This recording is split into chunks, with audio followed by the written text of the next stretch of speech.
Welcome to Sales Secrets from the Top 1%, where the world's best sales experts share their secrets to sales success.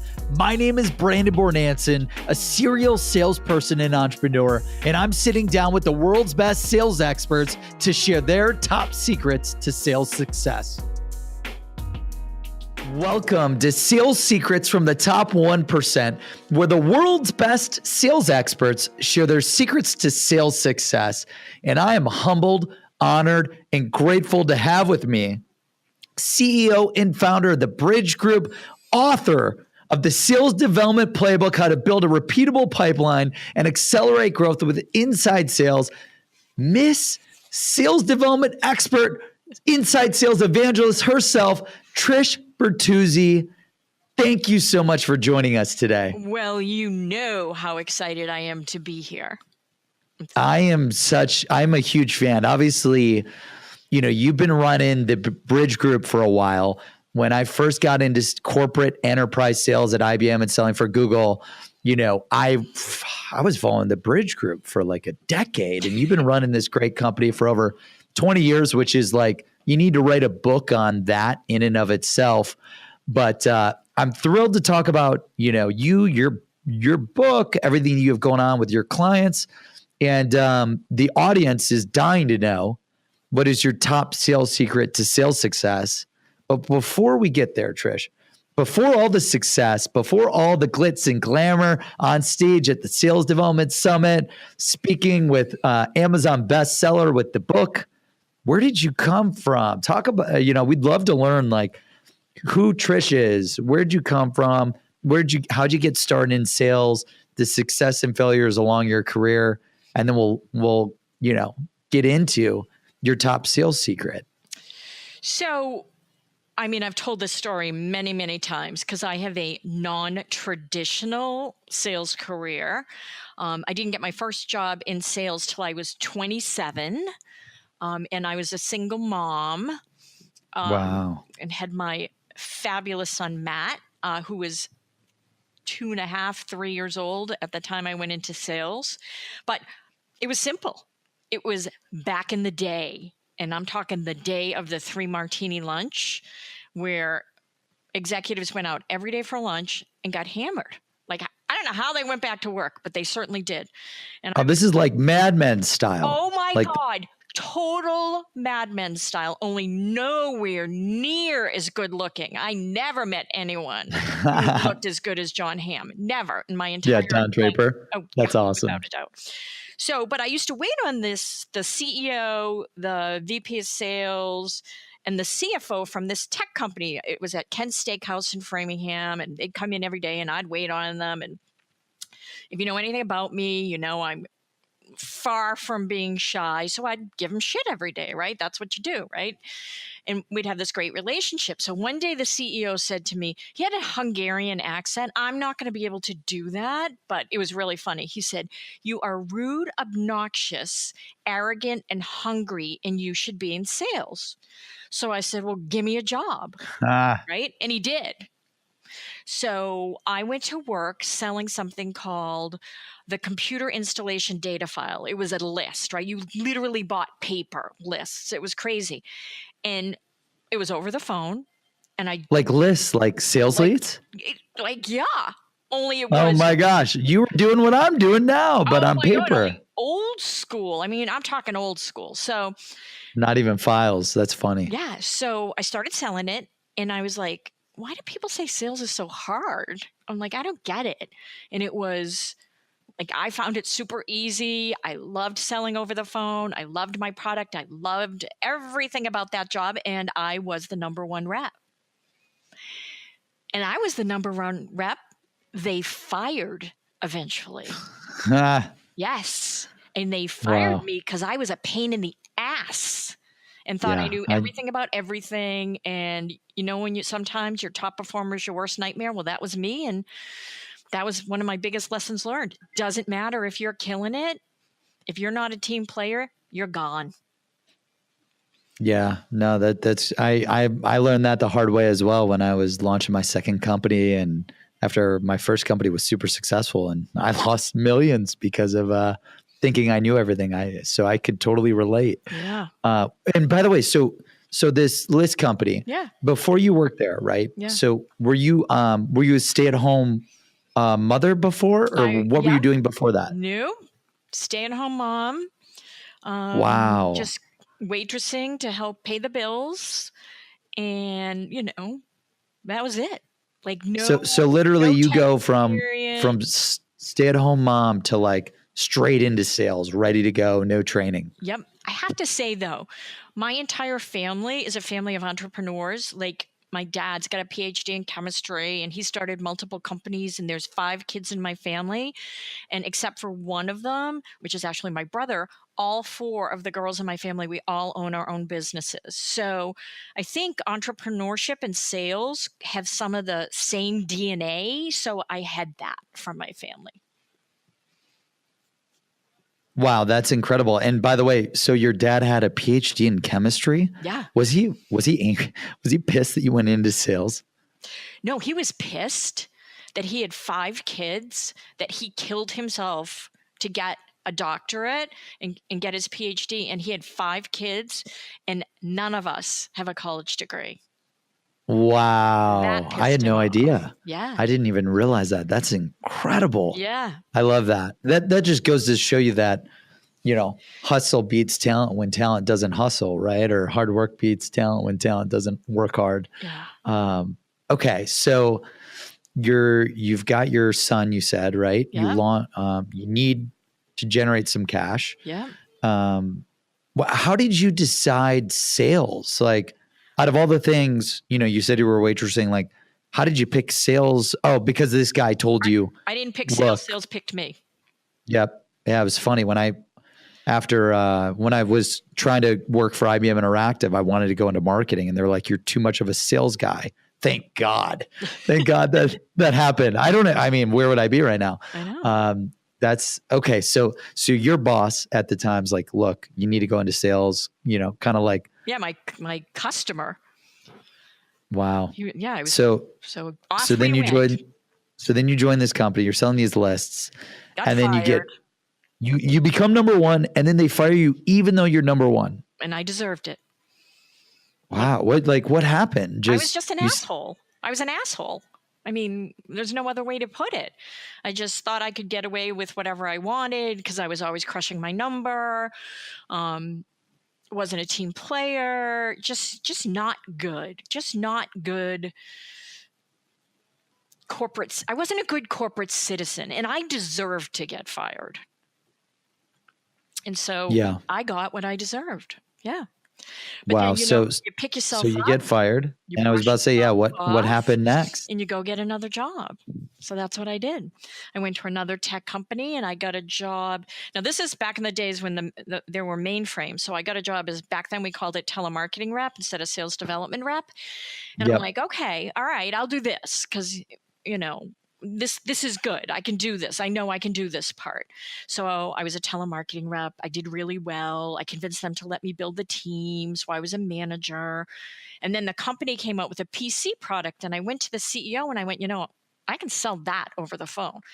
He goes, honey, nobody can sell technology over the phone. I'm like, no, I can sell that over the phone. He goes, go ahead. That's incredible. And try. So I started selling it over the phone, and then I built a team for them. And then I left and I went to another technology and I ran telemarketing and telesales for them. I was a director. And then I got recruited and I was the VP of sales and an equity partner at an outsourcing company called Telesales Inc. And we were both the sales development and the inside sales teams for tech companies. And this was like mid 90s. So in 1998, I'm like, wait, there's something wrong here. Like, these executives I'm working with think that all you do is grab people who want to dial a lot. Young, hungry reps, have them pound the phone, and revenue shoots out the other end. I'm like, that is not how this goes. So I said, you know what? I'm going to start a consulting company. And if it works, awesome. And if it doesn't, I can get another job in 5 minutes. So I started the Bridge Group in 1998. And the rest is history. I've been doing it for 21 years. So badass. To run any company for 21 years, like, Yeah. That's an admiration for me, just because entrepreneurship and running your own company is hard. Sales is hard, and not being an entrepreneur is hard. Were you always number one? Like, so at Cater, at Bachman, at Telesales, like, were you always like number one at these different companies?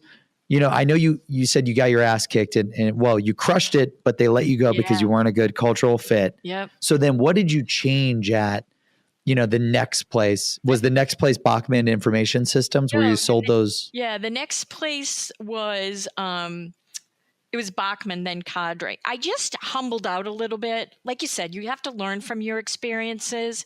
I started to realize that, okay, now I'm in this for the long haul because this is what I love. It's not just what I do. This is what I love. So I humbled out a little bit. I looked for mentors. I had great mentors in my career, phenomenal mentors in my career. So I was blessed that way. I'm a learner. I'm not the brightest bulb on the tree. It takes me a lot longer to learn than most, but I'm persistent. So I'm a persistent learner. And the other thing is I don't have fear.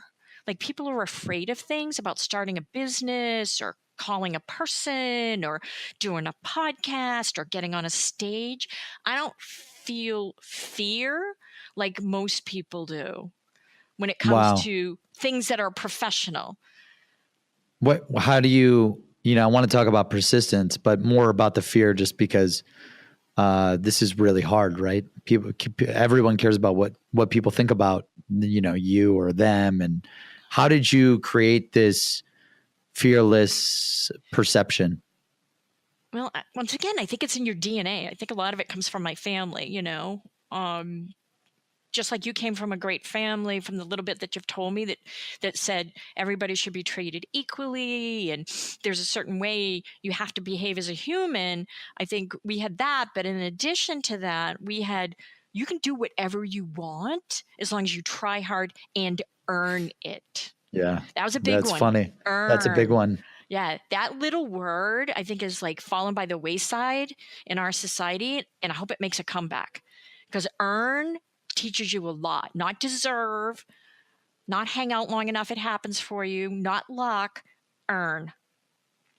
Yeah, like a meritocracy. I love that. It was funny. My birthday was a few days ago, and my dad came into town, and I did an interview with him in the car, and because we were driving to my birthday dinner, and I was like, "How did you?" Same thing, because I was like, "How did you let me do anything, whether it was a good idea or not?" They just empowered me to do everything, like try everything. But if I'm going to do it, I have to give it my all.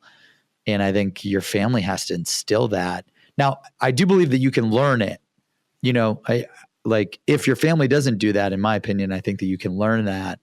How did your family just push you to do anything, everything? So push would be the wrong word. I would say more support. Guide and support. Like, I never got pushed to do anything. I was a hippie, right? I was high for a long time. High school, all the colleges I went to. I mean, it was like, it was back in the day. So I wouldn't say push, but I would say support. Like, That's I remember when I got my second job in high tech, I was broke, right? And I didn't have enough money to go buy suits. And back then, women had to wear suits. I went to my younger sister and I said, I need to borrow some money so I can buy some suits because I got this job. And my sister lent me the money to go buy outfits to go to work in sales, So to me, that's pretty funny. Wow, that's incredible. Yeah. And so you're fearless. Yeah. How do you, over the past few places that you've worked and then running, it's probably so hard to remember because now you've been running the Bridge Group for 21 years, but how do you continuously, build this fearlessness? And for the audience that doesn't know, like Trish is going to be keynoting the Sales Development Summit in 2 days. And it's funny, the only thing that I'm scared of, by the way, or that I get like a little anxious, is like keynoting. And I don't know why. Like, how are you fearless with that? How are you fearless with these things? Like, how do you continuously build fearlessness in sales? So, all right. So let's take those topics one at a time, two separate things. So people get their panties in a bunch about the word keynote. All I'm going to do is talk, same as I'm doing to you. Right now, I'm doing a keynote. I don't think it really makes that much of a difference anymore unless you're on a paid speaking circuit, and then you get one rate for keynoting and one rate for speaking. So maybe part of the That's a good point. right. So maybe part of the reason I'm fearless about it is I'm just going to go talk to Gabe. Right. That's all. Gabe's super interesting. He's super fun. He's just like you. I follow him just like I follow you. You know, super likable, super interesting. So you got to kind of like, I guess you break it down into the reality of what it is. You can't get caught up in your own legend. Right. Like, I'm just a person. Yeah. I have a virtual consulting company. We love what we do. Let's not get caught up in the keynote versus whatever else. So that's one thing. And then from the fearless perspective in sales, you know, I always used to say to my team when they're like, oh, I'm really nervous about that. I'm like, what's the worst thing they're going to do? Spit on you? You're washable. So what? Whatever. Like, it's not like in the grand scheme of things, if you believe in what you do and you think you're doing it well, there's nothing to be afraid of. And everybody's going to screw up, and you just have to forgive yourself, try not to make the same mistake again, and carry on. Yeah. How much money do you think has been lost? How many sales deals have not been made due to reps being scared or having fear? Oh my God. Gazillions to billions. Like, it's hundreds of trillions of dollars, right? I mean, it's got to be insane. Yeah. That's one of my biggest like things that I talk to my team personally about is like, don't worry about fear. You know, it's typically false events appearing real. It doesn't exist. And I just tell our team and myself all the time that I get scared. Like, okay, I'm going in the right direction. Commit.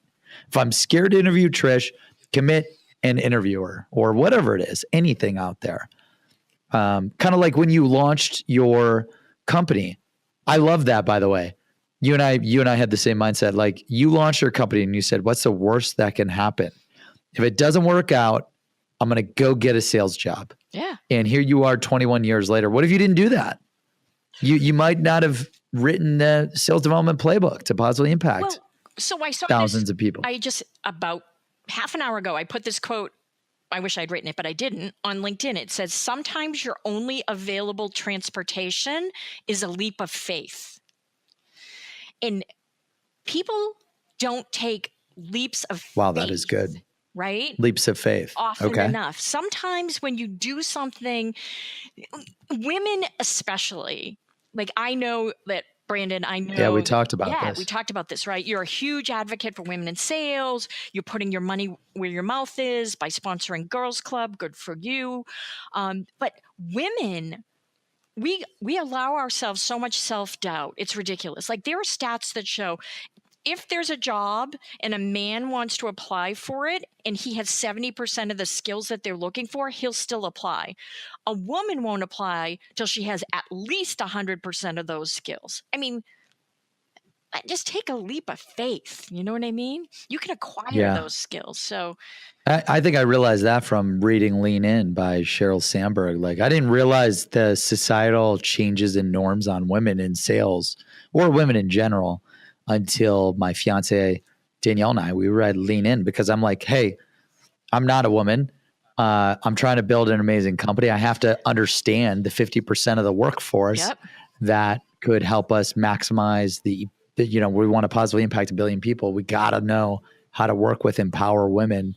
And when I read that book, that changed my life. Like, it opened my eyes to how these micro societal bullshit, you know, norms are put on to women.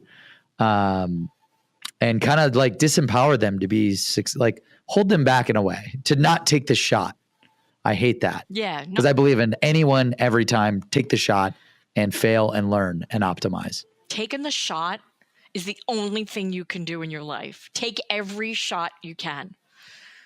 Like, you're not going to make them all, but that's okay. Totally. Yeah. And you said the fear is number 2. What was that number 1 thing you said? Not resilient. I know you said something earlier. You know, I launched my company, I had this, and then I had to be fearless. Yeah. But if I don't know what I said. Maybe I should Yeah, listen to no, it was myself really talk. good. Damn it. That's the only bad part about recording these podcasts is like I have a 7 monitor system and I'm not in front of all my 7 monitors. I'm in the studio room. But okay, so you're super, you get your ass kicked, Yep. then you learn to be humbled. Yep. And I learned about how did sales. then you started studying the sales stuff. Yeah, Yeah. walk me through, everything up until launching the Bridge Group and then what you learned at the Bridge Group. So, what I learned before the Bridge Group is like way back in the memory banks, but I learned a ton through starting the Bridge Group. So I'm not bragging about this. This is a negative about me, but I've never written a business plan. I've never. Oh, wow. Nope, never written a business plan. That's crazy. Well, we've been so. I mean, I love it. Like you're super successful. Like I'm saying, like crazy to hear. Yeah, it is crazy to hear. And is it something I'm proud of? No, it's just the realities of who I am. That's not who I am.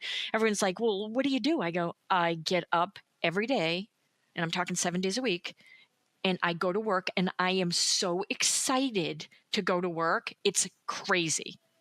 Like wow. So you worked 7 days a week too? Well, I work every Saturday and Sunday for a couple hours each day because that's when I get my. I love that. I love that. My head I get so much criticism about that. Hey, how do you do it? Because you're a mother, you're a business owner. Like what? You work like 7 days a week? How do you do it? Well, number one, my son is 40 and married, so I don't have to worry about him. So, and he's in my business. He's actually the brains of the business. But it's what I love. Like if you get jazzed about it, like, so if you, and I do, you'll see me looking at a bunch of your stuff on the weekends. Weekends are for learning. Weekends are for some non-selling activities, but they're for learning. That's when I read. That's when I go on Twitter and look at what people are talking about, or I go find great content, or I spend a ton of time on LinkedIn, which is my favorite channel now. Yeah. Or someone sends me a white paper, like, oh my God, Engagio is coming out with this fabulous white paper. It's more than a white paper. It's this amazing guide on how to do ABM. So like they sent me a preview copy. I read it this weekend. It's like 80 something pages. So that's what I do on the weekends, but that's kind of how I chill, right? Yeah, like, same here. Except in the summer. Self-development. Yeah. And everything that you can't do during the week because you're so busy. I know. So I just got it. Tiffany Bova's new book, Growth IQ. Don't know if you've read it yet, but I heard fabulous things about it, and it just showed up. I have not. Yeah. Is that someone that we should interview on the show? God, she's amazing. You absolutely should. Amazing. Yeah, I'll write her down. Yeah. Tiffany, we're coming for you. With an I, Bova, Bova. Yes. Yep, Brainiac. Yeah, we just had Amy Franco on the show with her new book, The Modern Seller. We're having Lori Richardson on the show. You got to help us get Jill Konrath on the show. Yeah, no, we're thrilled. I'll totally help you get Jill. It is Jill. Like I never wanted to write a book. Wasn't a passion project. Just never wanted to do it. And Jill was up my proverbial butt ski for years. She's like, you have to write a book. You have to write a book. I'm like, no, I don't. I'm fine. I'm good. Business good. No. She's like, you do. And this is all she kept saying to me. You own the space, so just own the space. Like literally, every time I saw her, you got to write the book. And you know why? Because you own the space. You just got to own the space. So finally, I'm like, fine, I'll write a book. It took me a year. And it's really hard to write a book and run a business at the same time. So hard. Bad idea. Hard. Yeah. So you've done it. I'm trying to do it. Bad idea. Oh, I know. You got to have a good team. Like I had a good editor, and like I wrote my book. I didn't ghostwrite it. I wrote it. My son Matt was fabulous. He's a fabulous editor. Anyway, so I'm glad I did. And everyone's like, when your next book coming out? I'm like, never. Yeah. You're like, I'm not trying to be that, 13-time author. It's not my thing. You'd rather like work and sell and consult your clients, right? On how to scale. Yeah. So I don't even do the consulting. I have a team now. I think I have about, 12 to 15 consultants. So I haven't done consulting in probably a decade. But what I do that keeps my hand in the game is I do selling every single day. That's my thing. Even though I have a chief sales officer, Sally Doobie, I still sell every day.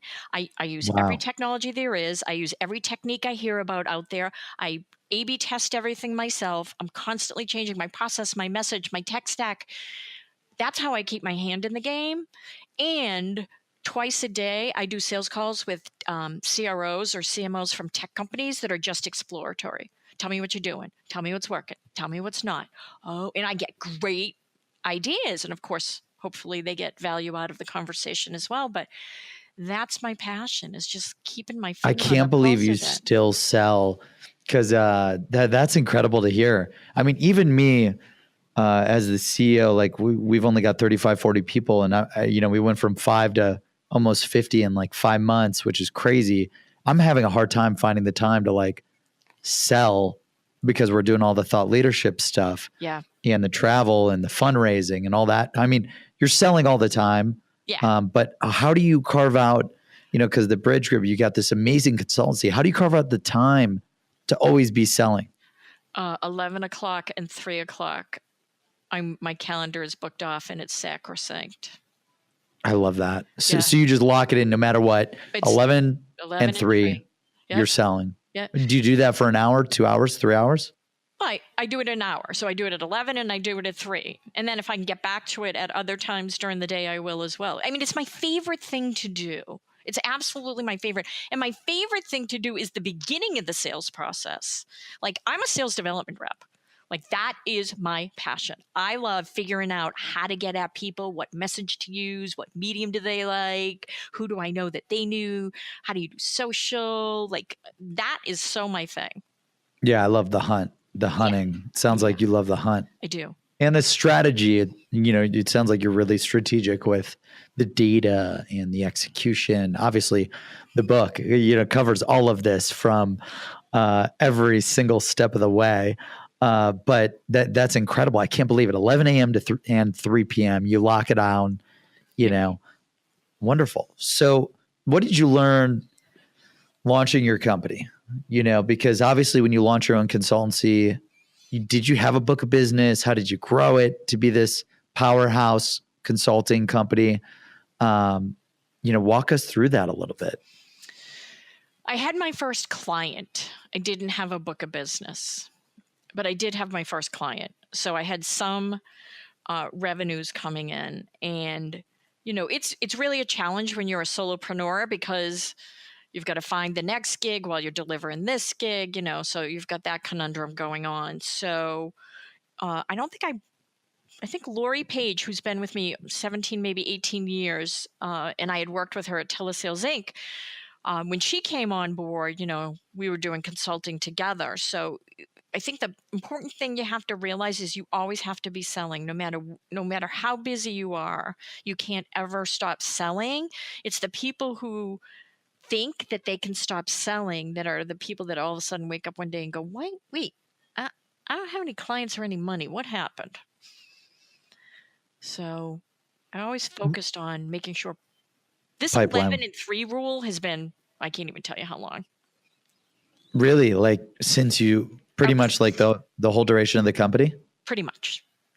Wow. Yeah. Yeah. You know what? I got to do that. Now, granted, I'm trying to post like tons of content every hour almost. So it's kind of like selling indirectly, but I love the idea about concerted ABS, ABM, go after it.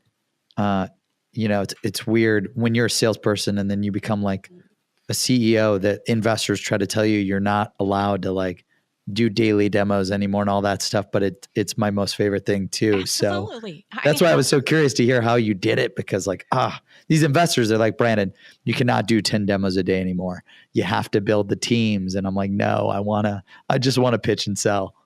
I know, but you can't. You have to pass the baton, because you're looking to grow an entirely different book of business. And I will tell you though, it's interesting because I'm a bigger fan of content. We do our research. We publish pretty good content.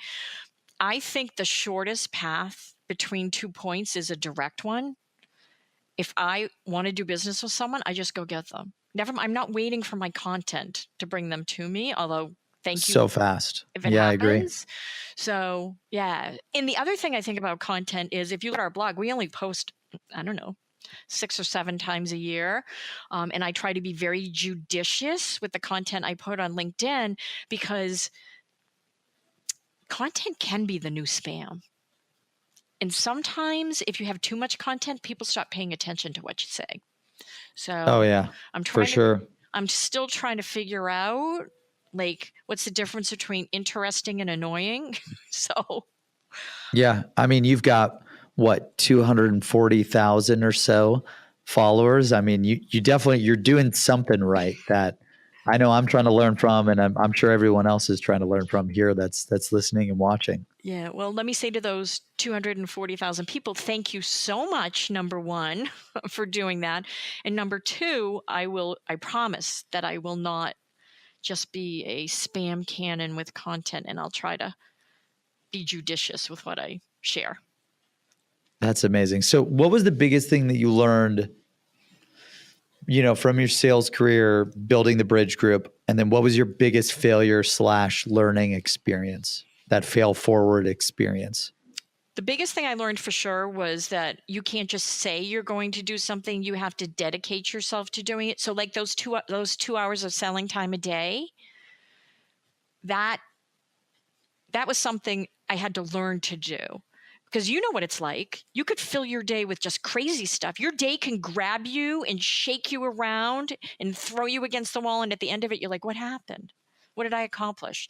So I think when people say, I'm going to do this, you have to commit to doing it. And commitment is not easy. Those 2 hours a day I could spend doing a million other things, but those are very important to me. It's 10 hours a week. It's like practically a whole day a week that I take off the table just to commit to something that I firmly believe in, that grows my business and that I learned from.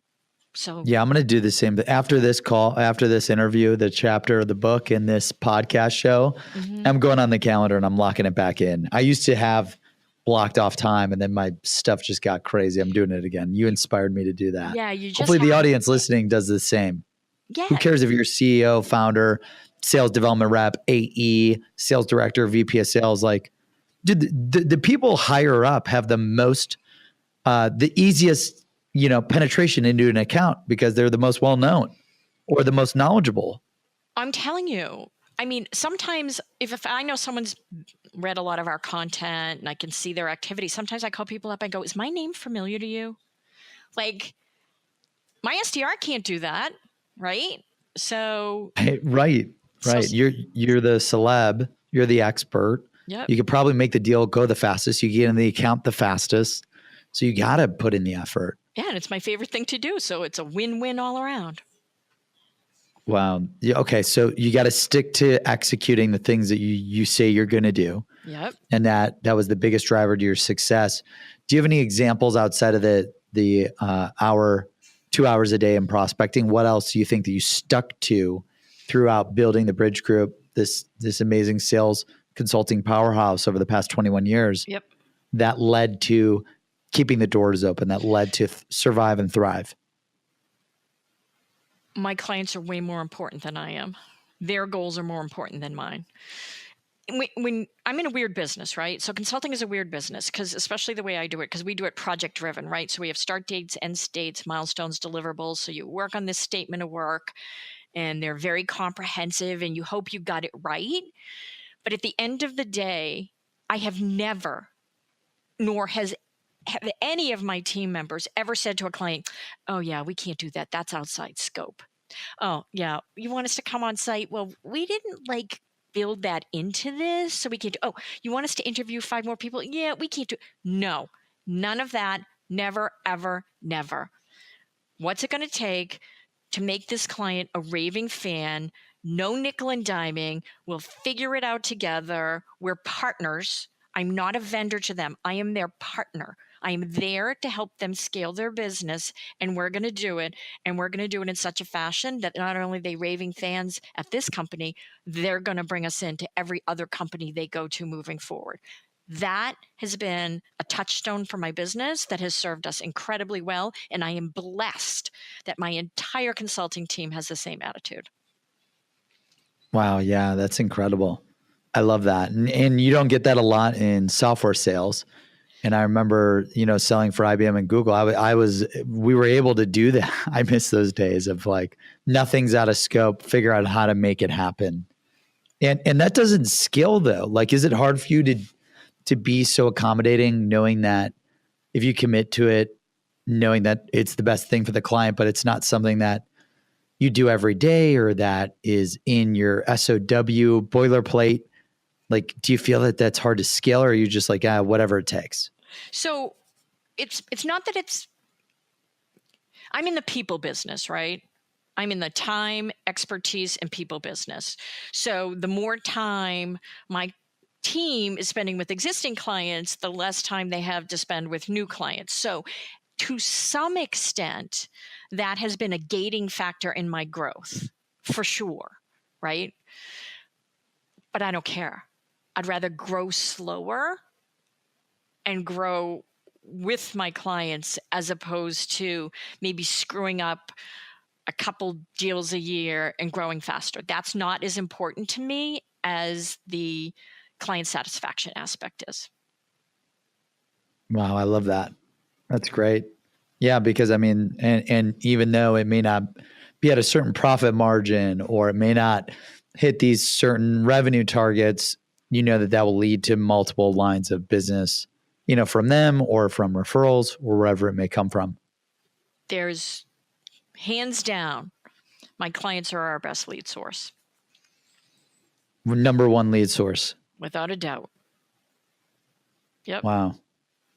Okay. So now let's cover biggest learning experience or failure. My biggest learning experience is that I'm a slow learner.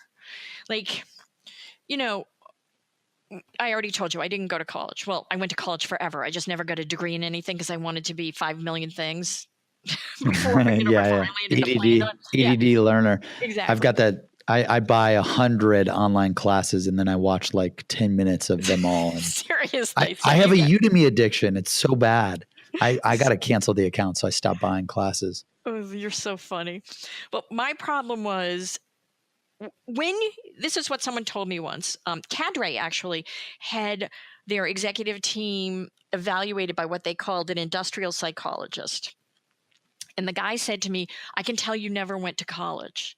And I said, how can you tell that? He said, because look, here's how people solve this problem. They go A to B to C to D. Okay, I'm at E. I'm at the answer. Here's how you solve the problem. A to F to Q to 22 to Apple Street. Okay, now I'm at E. I solved the problem. He goes, you work so much harder at solving the problem because you were never taught how to think structurally. Interesting. Whoa, super interesting. So now I'm blessed in that I have a really smart management team, really smart, like unbelievably smart. And so sometimes when I'm in management meetings, I'm the one that's always saying, slow down. Wait, I need to think about this. Wait. Because they're moving so fast. They're moving so fast that they're thinking linearly, and I am all over the map trying to put the pieces together. So it's kind of frustrating for them, and I kind of feel bad, but that's the way my brain works, and it's not going to change at this late date. Yeah, it's wow. So are you trying to do things to level up there with like the learning and the process things that you feel you may be a little bit less like strong at? No. Old dog, new tricks. This is a very old dog you're speaking to. I'm good. You're just like, look, this is just like for me, like I'm not good at basketball. No matter how many times I try to play, like I'm not going to be the next LeBron James. I'm good. Move on. Same with golf, actually. Golf's a better analogy. Yeah. I know I'd rather be like studying sales than trying to go play golf. I'm terrible at it. I accept it. Well, sounds like that's how you are with golf. this. I play a lot of bad golf. It's the one thing I don't care if I'm bad at because I just love it anyway. So yeah, but no, I'm not trying to reprogram my pathways to think faster. I'm just trying to put more information in on a continuous basis. Wow. Yeah. Okay. That's awesome. So talk to me, obviously in the book kind of talks a lot about this. So the sales audience here that's reading this book, as you know, I read your book and 150 other sales books over a decade. Yeah. My first book was actually Jill Konrath, Selling to Big Companies. Oh, I love that book. For enterprise sales. It was like I got hired at IBM sales. It was after my second company lost millions, failed, sold it to a publicly traded company. I'm like, screw entrepreneurship, never doing it again. I'm going into sales. It's the best next big thing. All the upside, no risk, downside. So I read her book as my first enterprise sales book, and then all the others in your book. And I love your book because you talk about the framework, the specialization, the recruiting, the retention, the execution, and then the leadership. And by the way, guys, if you haven't picked up the sales development playbook, go on Amazon, buy it now. It's like $12, like $10, $12. Like, don't even think about it. Add it to the cart, buy now. If you want to skill up in sales development, I read Trish's book, because it recently came out a year or two ago in 2016, New Year. And I still learned 12 new things that I applied to building our sales team here at Seamless. So, you write the book, you cover a lot of sales secrets in your book, but the audience here, people that are new to sales, people that are in sales, average performers that want to go to the top 1%, people that are top 1%ers that want to be the multi-million-dollar earners. The audience is dying to know, Trish, what is your top secret to sales success? If you go back in time to starting when you first got into sales, if you hired a new rep and you need to give them one top secret to be successful at your company, like what is that top sales secret? Nobody owns your success but you. Nobody. Like I see new salespeople and they're like, yeah, we don't get any training. Yeah, they didn't teach me how to do that. Yeah, I was going to watch that webinar, but then I got busy. Okay. It's not up to your company to make you successful. It's not up to your family to make you successful. It's not up to your boss to make you successful. It is up to you to make you successful. And if you don't put in the time, effort, the energy, and the focus to doing it, it's never going to happen. So full circle, who's to blame? You. The only person who owns your success is you. Mic drop. Wow. Dude, you and I are more similar than we think. You know that? I'm never getting up at 5 a.m. to go to the gym. I just can't sleep for some. Well, I go to bed super early though. I go to bed really early, around 10, which I don't know if that's early for you, but I can't stay up late. I become a zombie. But okay, so no one owns your success but you. So you're like assume responsibility for everything. Like if your company doesn't provide you sales training, you go out and you buy sales secrets from the top 1% where the world's best sales experts share their secrets to sales success. Second, buy Trish's sales development playbook. And then, you're just saying like, look, you got to train. If you can't close deals, figure out how to increase your conversion rate from demo to close. Like if you don't have enough leads, you got to assume responsibility to get the leads. Like, how does one develop this meritocracy, this responsibility? Everyone loves to blame everyone else for their problems. Yep. You and I don't, but how do you develop that? I didn't have any options, right? I've been doing this a long time. There were not the fabulous resources that are available to people. And I had such a passion for what I was doing. Like once I got the taste of that, this is it for me, this is my thing, you could not stop me, right? And like I said, I had great mentors, which was a positive, but you either have that in you or you don't. And you know what? I do want to say this, Brandon, not everybody has to be an A player. You can have a fabulous career in sales and be a B player or even a C player. And companies need B and C players, by the way. We need steady eddies. We don't need, not everyone has to be a rock star. But if you have the passion to be that rock star, there are so many avenues open to you for learning. You just need to take advantage of all of them. Not one thread, not two, all of them. Wow. I love that. That's really interesting because you always think like, hey, you need all the A players, only A players, but you're saying the B players, the C players are good. And you said that you didn't have an option, right? Because you launched your own company. So you have to assume responsibility for everything. Is that correct? It is. But I took responsibility for everything before I launched my own company. I took responsibility for learning the craft of sales, even when I was a telemarketing rep.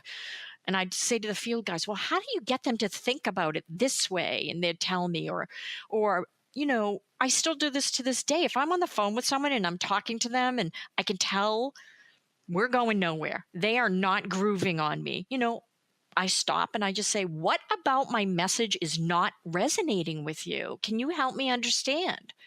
And a lot of times they'll tell me, whatever it is that I didn't articulate that would have made them pay attention. Well, that's a learning experience. It's not just learning isn't just read a book, take a course, go to an event. Reading is like interacting with your buyers and asking them questions when it's not going well as when it's going well. Wow. Yeah. And then,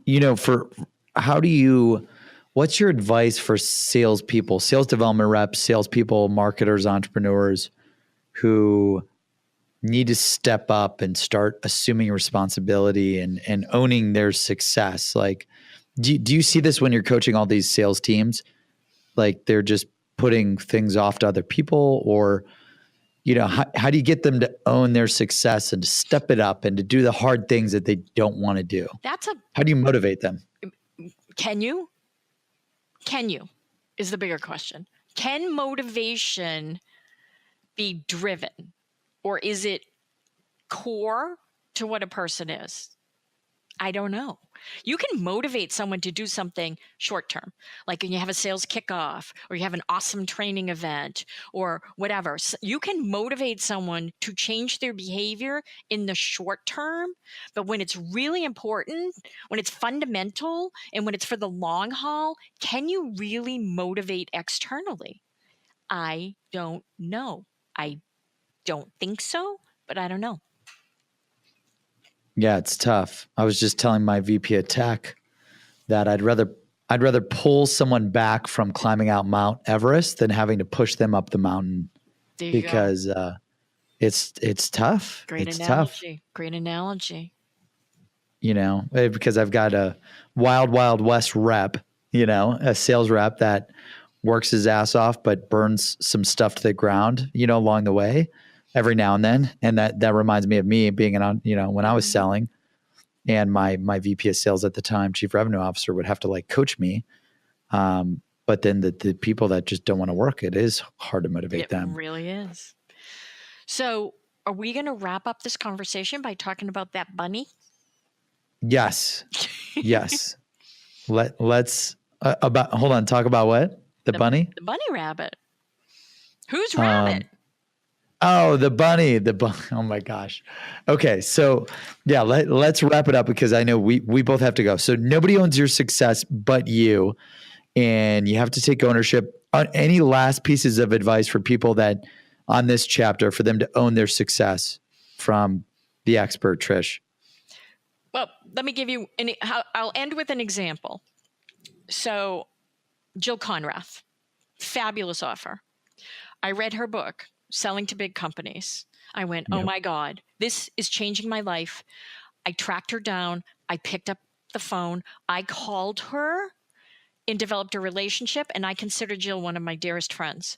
Do not be afraid to ask. You'll be amazed. You don't ask, you don't get. You ask, sometimes you get, and it's a blessing. Boom. Mic drop number 2. Wow, Trish Bertuzzi, author of the Sales Development Playbook, CEO of the Bridge Group, and the Inside Sales Evangelist Game Changer. It's an honor. I'm humbled, grateful to have you to share your sales secret. Nobody owns your success but you. Thank you so much for joining us today for your chapter in the book, for the show. Trish, where can people connect, follow, and engage with you? So Twitter, at Bridge Group Inc. LinkedIn, I'm there all the time. Trish Bertuzzi. And she's got 242,000 followers on 1210, which is a lot more than my little small following. No, that's awesome, Trish. We're thrilled to have you.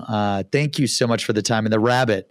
So the rabbit is one of my AEs, Blake Nolan, and he keeps trying to bring it into the office. And I'm like, no go. It's Fifi. It's the rabbit's name is Fifi. We're trying to get a video of the rabbit in front of the gong, and I don't know what he loves the rabbit. He says it's like Zen. I've never been around rabbits, so I don't know a lot about them. Well, there you go. Well, hi to Fifi.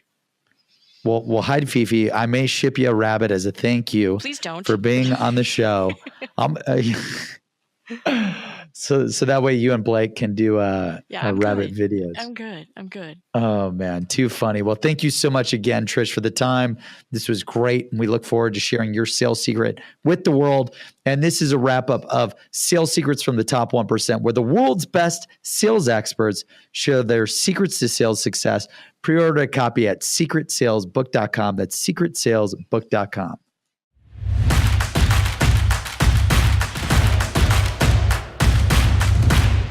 Thank you for tuning into this episode of Sales Secrets from the Top 1%. We release new episodes every Monday and Thursday, so make sure you subscribe on Apple Podcasts, Spotify, and YouTube to never miss an episode.